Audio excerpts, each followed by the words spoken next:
Bonjour, chers auditeurs. L'épisode que vous allez écouter dans les prochaines minutes fait directement suite aux épisodes 3 et 4 dans lesquels je vous ai fait part de l'acronyme DLTA. Plus précisément, j'aimerais vous faire part davantage de mon propre vécu dans lequel je suis passé d'un jeune garçon qui n'aimait pas tant que ça faire du sport à un athlète du dimanche. En d'autres termes, comment j'ai embrassé pleinement le mode de vie actif. Je vous souhaite donc bienvenue au podcast La Barre Haute.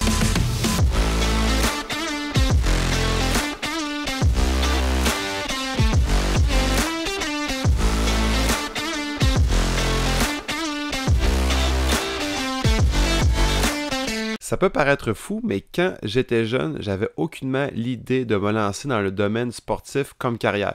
Moi, quand j'étais plus jeune, j'avais surtout en tête soit d'être concepteur de jeux vidéo parce que c'était une de mes passions. D'ailleurs, je joue encore aujourd'hui, puis je me sens très bien avec ça. Et ou encore archéologue. Il faut savoir pourquoi. Peut-être que dans le temps, j'aimais beaucoup les dinosaures, j'ai écouté Jurassic Park. C'était surtout l'un de mes films préférés quand j'étais jeune. Moi, en fait, ça a parti vraiment parce que mes parents m'ont inscrit au hockey quand j'étais jeune. Je n'ai pas l'âge exact, mais la première fois que j'ai en fait enfilé des patins, c'était pour le hockey Mac 3. Peut-être que ceux qui sont plus à l'aise de se rappeler pourraient mentionner dans quelle année spécifiquement que c'était. Moi, j'ai pas énormément de souvenirs. Le plus gros souvenir que j'avais par rapport au hockey dans cette période-là, c'est que quand j'étais à Trois-Rivières dans le temps, mais il y avait une occasion pour nous, en fait, de pouvoir jouer comme une première partie au Centre Bell, dans le temps qui était le centre Molson, aussi où on a pu jouer, puis après ça, aller voir le match des Canadiens. Par la suite, mais mon parcours au hockey a plutôt continué de façon assez progressive, soit Mac 3, novice, atome, jusqu'à terminer au niveau midget. Moi, de mon côté, je n'étais pas vraiment un des plus grands joueurs, donc j'ai évolué surtout à un niveau un peu plus faible. Dans ces années-là, j'étais plutôt au niveau C, qui est devenu maintenant le niveau B. Je ne sais pas aujourd'hui où est-ce qu'on est rendu, ça fait plusieurs années que j'ai pas pu voir des matchs dans ces différents calibres pour les jeunes. Mon expérience était plutôt semi. Donc, moi, j'étais quand même un bon patineur. J'avais pas vraiment de capacité au niveau des lancers. Je me débrouillais plutôt bien. J'avais plutôt quand même du plaisir. Mais c'est surtout aussi ces fois des événements, des accrochages avec d'autres joueurs qui m'ont fait un peu plus décrocher de ce sport-là.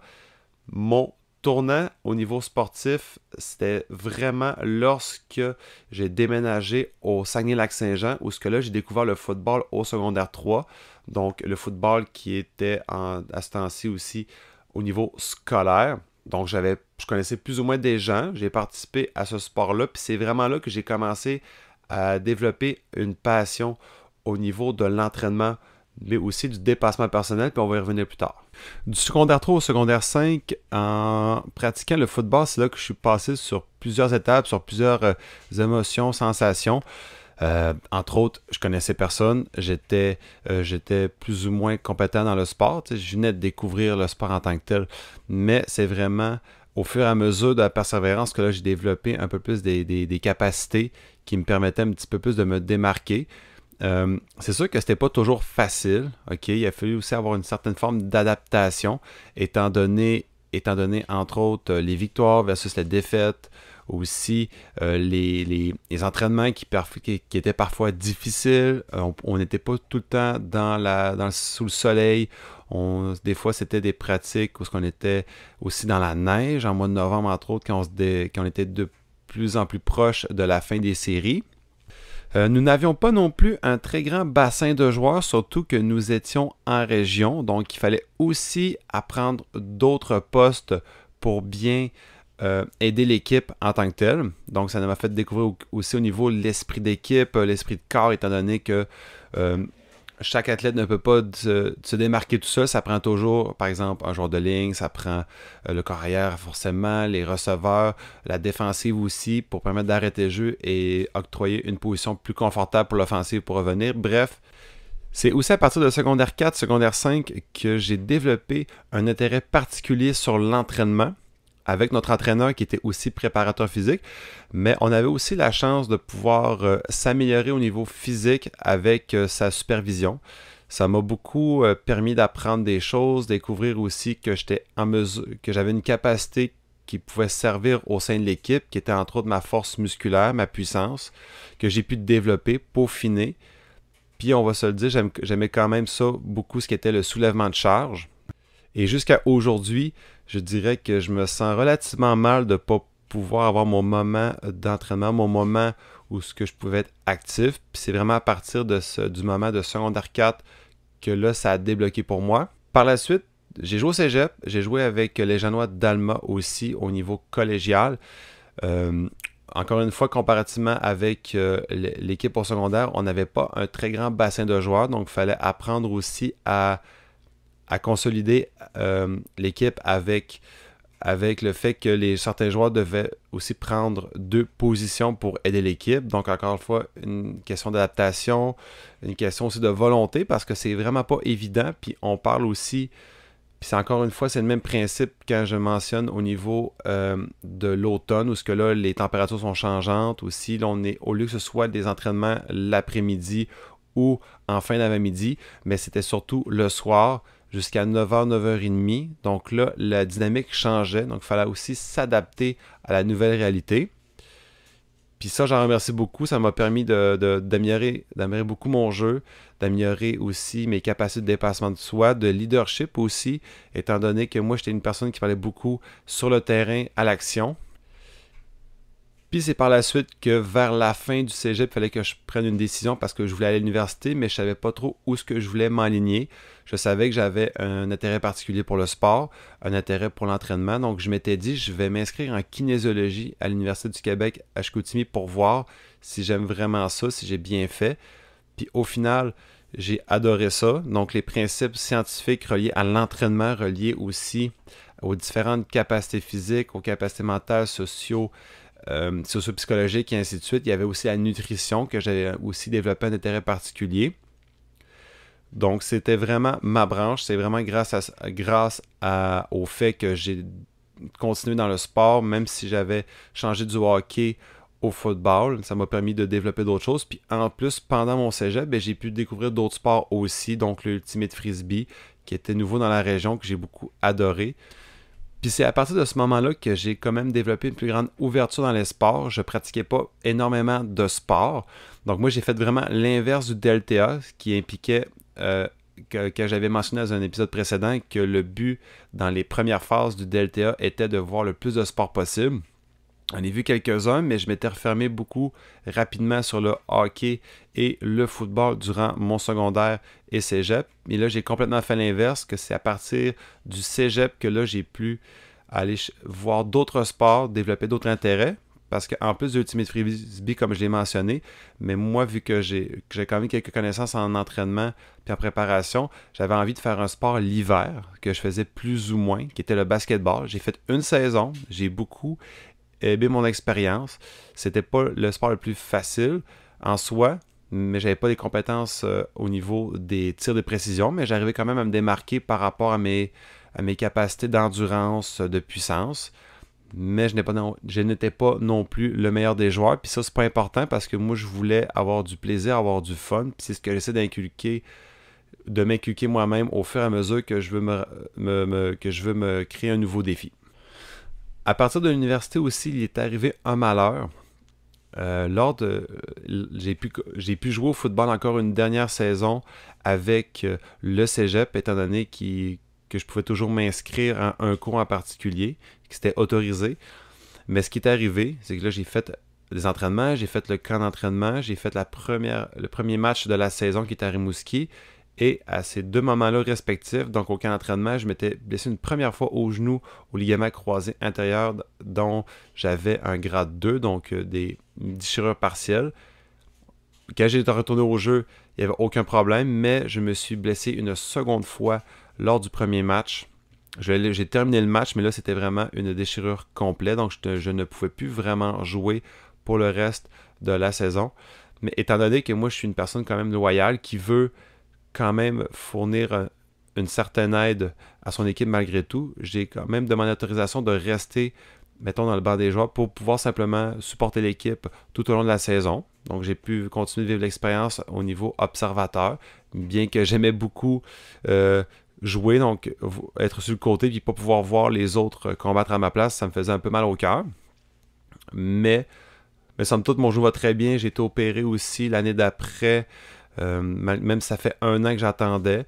Là, mon jeu va super bien. Des fois, de temps en temps aussi, j'ai des petites sensations quand je cours un peu trop longtemps, mais sinon, ça va super bien de ce côté-là. Puis c'est à ce moment-là aussi que j'ai fait une certaine remise en question. Donc c'était le moment aussi de m'ouvrir dans d'autres activités, dans d'autres sports. J'ai commencé en fait la course à pied un peu plus. J'étais pas vraiment le plus grand des coureurs, j'aimais plus ou moins ça, mais malgré le fait que j'aimais pas vraiment courir, ce que j'aimais particulièrement, c'est les effets externes, donc collatéraux. Mettons, j'allais courir à l'extérieur, mais je pouvais profiter du moment pour me vider la tête, voir autour. Je peux aussi socialiser, par exemple, avec des gens avec qui je côtoyais. Donc ça m'a aidé beaucoup à développer d'autres aspects de moi qui étaient vraiment au niveau des capacités sociales, des capacités aussi mentales, dans le sens que j'arrivais à décrocher.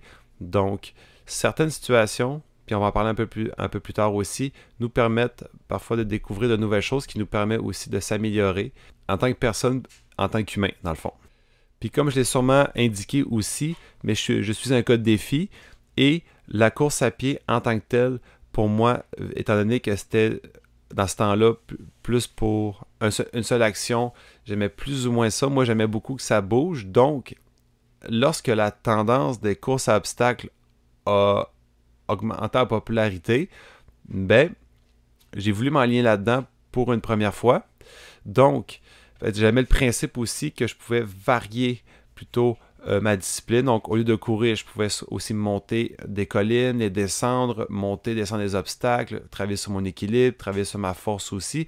Donc, j'aimais beaucoup la complexité ou la complémentation de cette discipline-là, autant qu'on pouvait faire la même parallèle avec le football, lorsqu'on pouvait travailler en puissance, agilité, vitesse, force. Donc moi, c'est ce qui me recherche beaucoup, c'est vraiment travailler l'ensemble de ces facultés-là. Quand j'ai commencé la première course à obstacles, j'ai fait un Spartan Race, donc c'est une compétition qui est quand même relativement intense. C'est sûr que je ne recommande pas nécessairement de faire une première fois ce type de course-là. Tu peux aussi aller, par exemple, dans les compétitions plus locales, plus régionales, si, mettons, tu restes à l'extérieur du Québec ou de Montréal. Sinon, pour une première étape, c'est déjà aussi super pour commencer. Ce qui est quand même intéressant dans ces genres de disciplines-là, c'est que tu peux aller dans différentes catégories, surtout quand tu fais de façon, pour les adultes, pour les seniors aussi, dans différentes catégories. Donc, il y avait entre autres le sprint, qui était environ 5-6 km et plus. Tu avais le super, 7 km et plus. Tu as le beast et l'ultra beast. Je n'étais pas prêt à faire le beast puis le ultra beast. Puis quand j'ai regardé les disciplines, les catégories, il y avait une possibilité que je fasse le super au lieu du sprint. Le sprint était quand même une distance beaucoup plus courte. Moi, je m'étais dit, selon mon horaire, selon ce que je pouvais faire, j'avais envie de l'essayer. Fait que j'étais allé au super, peu importe, je me suis dit que ça allait bien aller. Il y a deux côtés de la situation lors de l'événement, en fait. C'est que au final, j'ai aimé l'expérience parce que j'ai relevé un défi et je l'ai complété. Donc, même si c'était très difficile à certains égards, j'ai quand même apprécié mon expérience. Toutefois, ce qui arrive aussi, c'est que quand on se donne un objectif beaucoup trop élevé, puis qu'on n'est pas conscient aussi de la situation ou de l'enjeu du défi, mais ça peut aussi décourager ou encore comme frapper un mur. On se remet beaucoup en question, des fois on se demande pourquoi on a fait ça, pourquoi on s'est inscrit. Donc ça, quand on fait une compétition qu'on ne connaît pas ou encore qui est beaucoup trop longue ou qu'on n'a vraiment pas l'habitude, c'est des questions des fois qu'on peut se poser puis qui nous font décourager. Ce qui est important de tenir en compte, c'est qu'on faut toujours avoir une phrase interne une phrase interne qui nous permet en fait de tenir bon.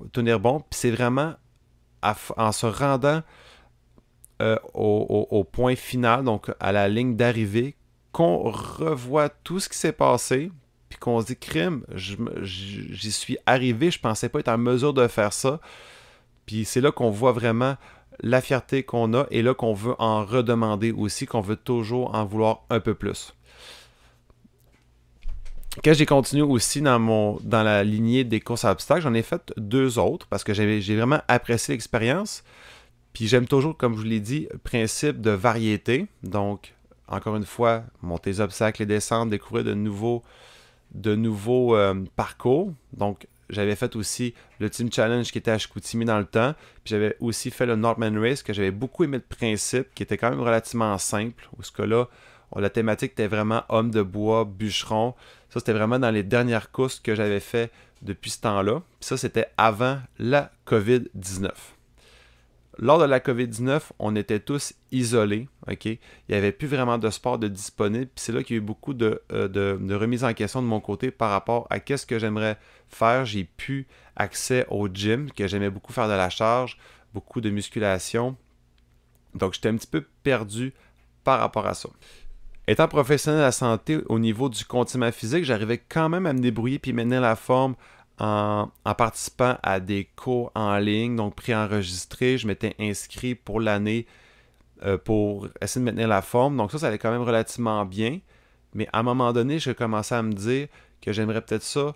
Par exemple, m'acheter un vélo, ça faisait longtemps que j'ai pas fait ça. J'avais quand même l'idée en tête de m'en acheter un il y a plusieurs années, donc un vélo de route. Puis j'ai commencé à aller voir sur les sites de vente. Puis c'est là que j'ai pu acheter mon vélo à moitié prix, qui était quand même de très bonne qualité. Puis que j'ai pu, entre autres, continuer de me mettre en forme au niveau cardio avec ça. Je désire rester actif parce que c'est super important pour moi. C'est pour ça que j'ai fait, entre autres, toutes ces démarches-là et cette réflexion-là pour pouvoir continuer.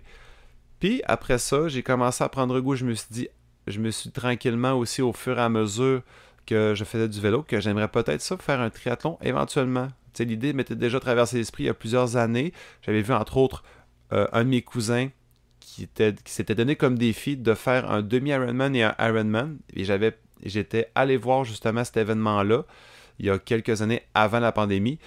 Puis c'est là que j'ai vraiment vu l'ambiance, tous les aspects festifs, participatifs qu'on retrouvait dans une compétition. Puis ça m'a vraiment donné un déclic aussi pour plus tard éventuellement vouloir faire une compétition de ce genre-là.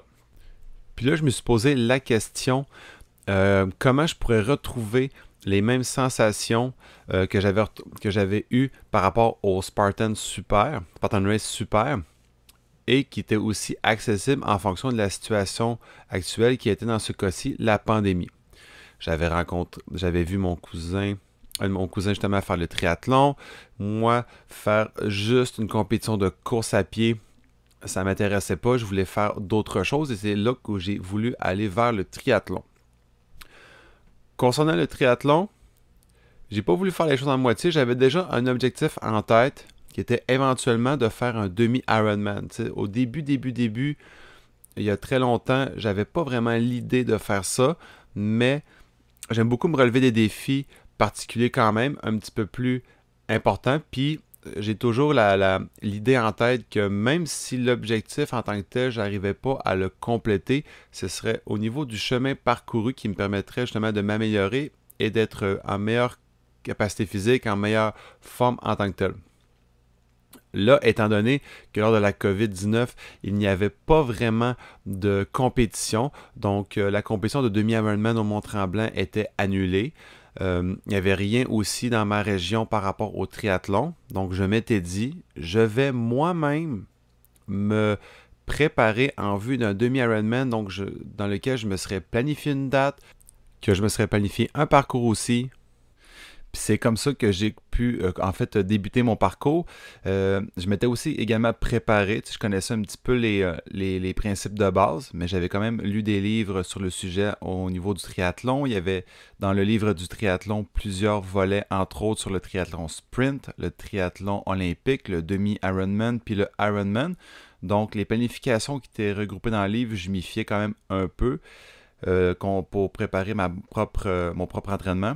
Ensuite, j'avais également regardé des podcasts ou écouté plutôt des podcasts avec Lionel Sanders, qui est un des grands athlètes au Ironman que j'avais d'ailleurs déjà pu voir lors du Ironman de mon cousin qui avait participé au Mont-Tremblant. Puis avec cette préparation-là, avec mes connaissances, j'ai pu en continuer en fait mon objectif.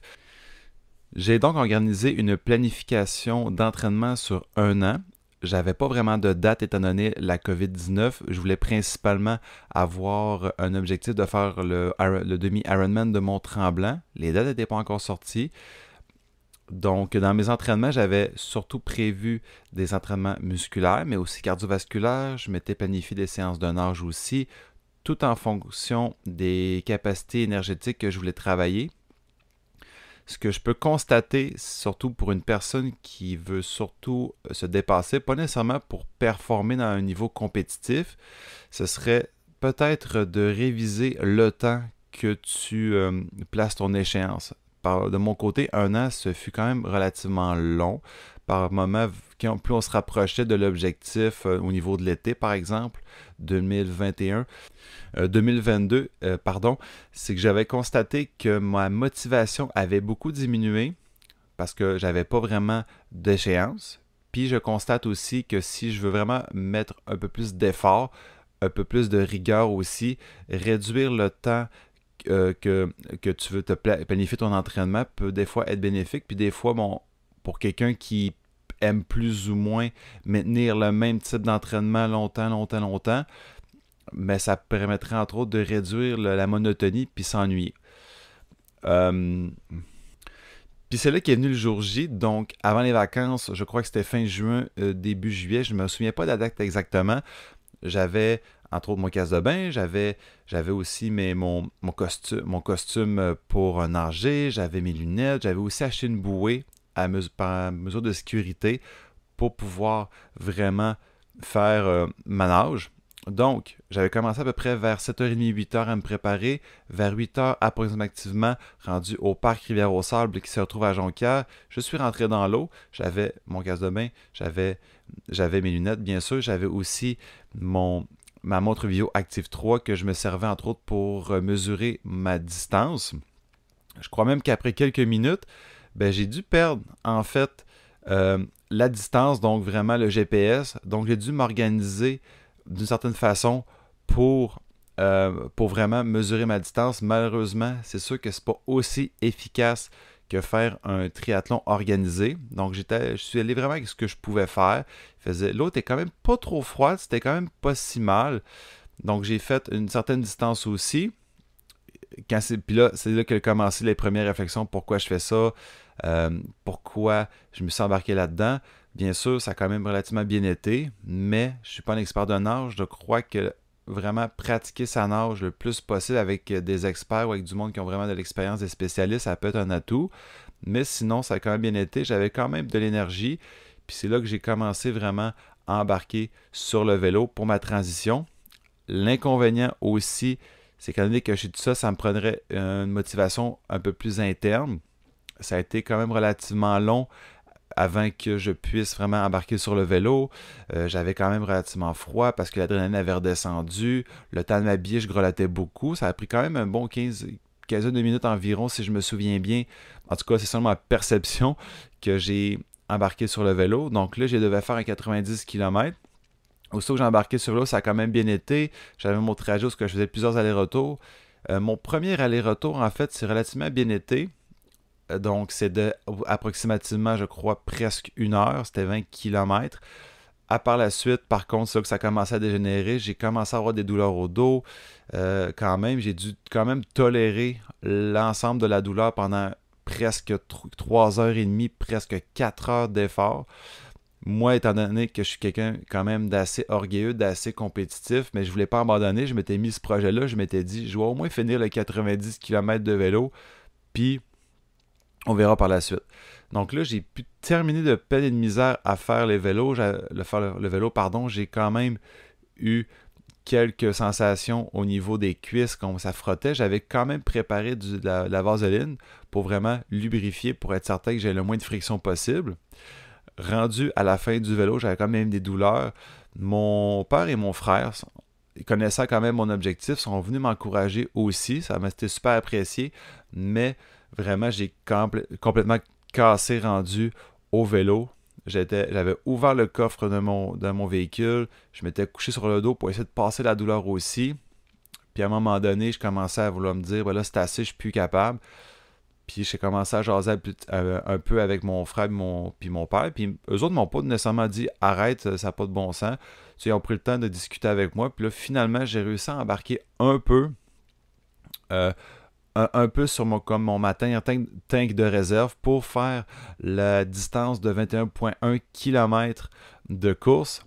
Malheureusement, après 6 km de course-marche, j'en pouvais plus. J'ai décidé d'arrêter complètement puis de revenir à mon véhicule, prendre le temps de relâcher, de relaxer. Donc, cette partie-là, quand même, je ne peux pas nécessairement être insatisfait parce que j'ai fait beaucoup de chemin. J'ai quand même réussi à me rendre là ce que peut-être la plupart ne se seraient pas en mesure de se faire tout seul. Puis, c'est vraiment, ça m'a vraiment appris beaucoup de choses, entre autres quand le dépassement de soi, mais aussi apprendre à dire stop quand c'est le temps parce que je n'étais pas vraiment parti pour arrêter, surtout quand le niveau était quand même. Le niveau de douleur, au niveau du dos était quand même important. Donc là, j'ai pris un break après quelques temps. Puis, par la suite, je voulais quand même faire un objectif. Puis j'avais une collègue à moi qui voulait s'inscrire au triathlon sprint. Puis j'ai comme eu l'idée de l'encourager d'une certaine façon. Je dis, je vais faire comme toi, mais moi, j'ai décidé de faire le olympique. Le olympique me faisait pas vraiment peur parce que j'avais quand même essayé aussi le demi-Ironman.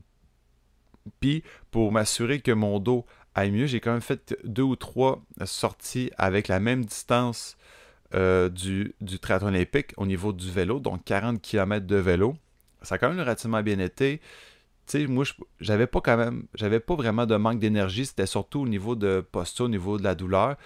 Donc là, je me suis embarqué avec le triathlon olympique, ça a plutôt bien été. La vibe était complètement différente aussi quand tu es tout seul. Moi, ce que j'aime beaucoup dans les compétitions, entre autres dans les événements, c'est justement l'aspect spectateur, l'aspect pas fraternel, mais l'aspect plus, disons, coopératif, l'aspect plus d'encouragement. Donc, moi, j'ai retrouvé ça, puis ça m'a vraiment donné la piqûre pour continuer de faire des triathlons dans les autres années suivantes. Si j'avais surtout à donner un aspect amélioré beaucoup au niveau de l'événement du triathlon, donc c'est le triathlon du Saguenay, je ne l'avais pas nommé encore, c'est vraiment l'aspect nage. L'aspect nage est quand même super challengeant, il est super le fun, mais j'ai reconstaté que j'ai fait quelques erreurs qui m'ont fait perdre quand même beaucoup de temps. Moi, d'habitude, dans la distance de 1,5 km en piscine, j'arrivais quand même à le faire au niveau de 30-35 minutes. Là, ça m'a pris 45 minutes, donc j'étais dernier de ma vague. Quand je suis sorti de l'eau aussi, je voyais plus vraiment de vélo lors de la transition. Donc, je me disais, OK, je suis vraiment à la traîne. Donc, j'ai pris mon vélo. Moi, le vélo, dans les 3 disciplines de nage, course et vélo, c'est vraiment ma discipline dans laquelle je suis le plus fort. J'arrivais quand même à rattraper un peu mon temps, même si j'étais toujours dernier, à une vitesse quand même de 1h20 pour le 40 km. Ça a super bien été de ce côté-là. La transition à la course aussi, c'est quand même bien passé. J'arrivais quand même à faire un pace de 5,5 minutes 36 du km. Une anecdote avec le vélo aussi, c'est que avec l'adrénaline, il faut vraiment prendre le temps de respirer puis de réfléchir parce que moi, j'avais pas de tri-suit. Donc, j'avais l'équipement de base aussi pour faire pour transférer pour les vêtements. Puis, j'ai constaté que j'ai oublié de mettre mon cuissard lors de du passage à vélo. Heureusement, ça s'est plutôt bien passé. J'appréhendais quand même les moments de côte ou les moments plus de crack sur la route. Ça a quand même bien été. Je vous dirais pas que je les ai pas sentis. Je les ai relativement sentis, mais sinon, ça m'a pas empêché de faire mon vélo puis vraiment triper tout ce qui était l'accélération, le dépassement des autres. Moi, j'ai beaucoup aimé ça. Puis vers la fin, donc au niveau de la course, là, tu voyais que l'enthousiasme commençait à descendre. J'ai réussi quand même à compléter mon 10 km de course. J'ai même côtoyé quelqu'un que je connaissais, puis je lui ai demandé On est-tu rendu bien loin du virage pour pouvoir terminer la boucle? Elle m'a dit, non, je suis encore loin. Donc là, j'ai sacré, je l'ai lâché une insulte. C'était quand même relativement cocasse, mais ça m'a pas empêché quand même de bien apprécier mon expérience, puis c'est sûr que je vais revivre ça. Si j'ai à faire vraiment un résumé de tout ce que je vous ai dit aujourd'hui, c'est surtout que moi, je suis une personne de quand même qui aime la compétition. J'aime beaucoup, dans le fond, le principe des événements. Donc, juste pouvoir m'engager vers un événement pour me mettre en forme à un niveau assez élevé pour juste apprécier le moment, puis aussi voir l'enthousiasme des spectateurs.